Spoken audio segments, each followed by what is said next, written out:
Sakal Gunarnavasha Vande Guru Sri Charanaravindan.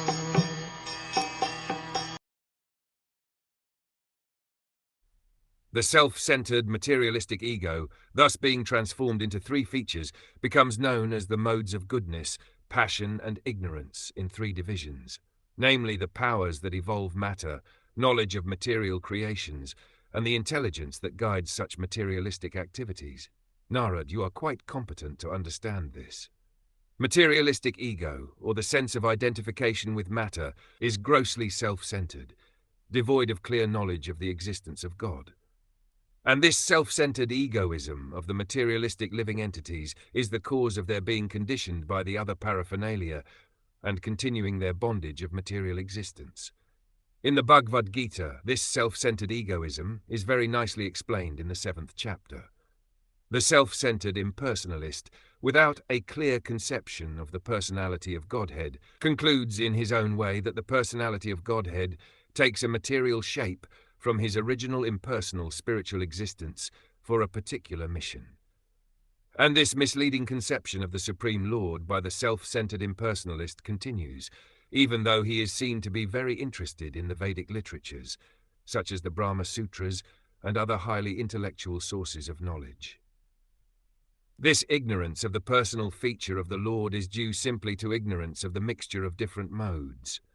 The impersonalist thus cannot conceive of the Lord's eternal spiritual form of eternal knowledge, bliss, and existence. The reason is that the Lord reserves the right of not exposing himself to the non-devotee, who even after a thorough study of literature like the Bhagavad Gita, remains an impersonalist simply by obstinacy. This obstinacy is due to the action of Yogmaya, a personal energy of the Lord that acts like an aide-de-camp by covering the vision of the obstinate impersonalist. Such a bewildered human being is described as mudha, or grossly ignorant, because he is unable to understand the transcendental form of the Lord as being unborn and unchangeable. If the Lord takes a form or material shape from his original impersonal feature, then it means that he is born and changeable from impersonal to personal. But he is not changeable, nor does he ever take a new birth like a conditioned soul. The conditioned soul may take a form birth after birth due to his conditional existence in matter, but the self-centered impersonalists, by their gross ignorance, accept the Lord as one of them because of self-centered egoism, even after so-called advancement of knowledge in the Vedanta. The Lord, being situated in the heart of every individual living entity, knows very well the tendency of such conditioned souls in terms of past, present, and future, but the bewildered conditioned soul hardly can know him in his eternal form.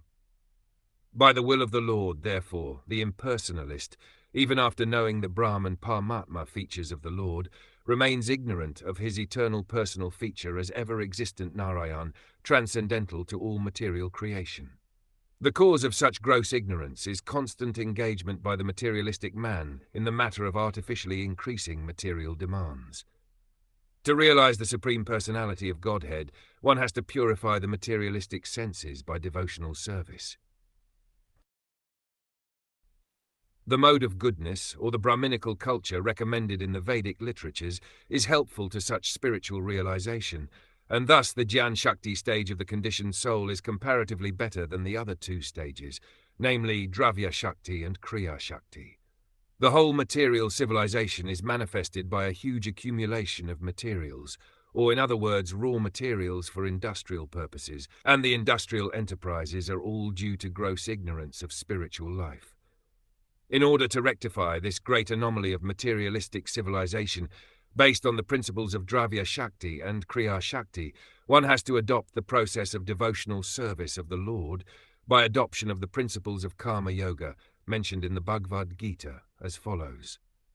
O son of Kunti, all that you do, all that you eat, all that you offer and give away, as well as all austerities that you may perform, should be done as an offering unto me.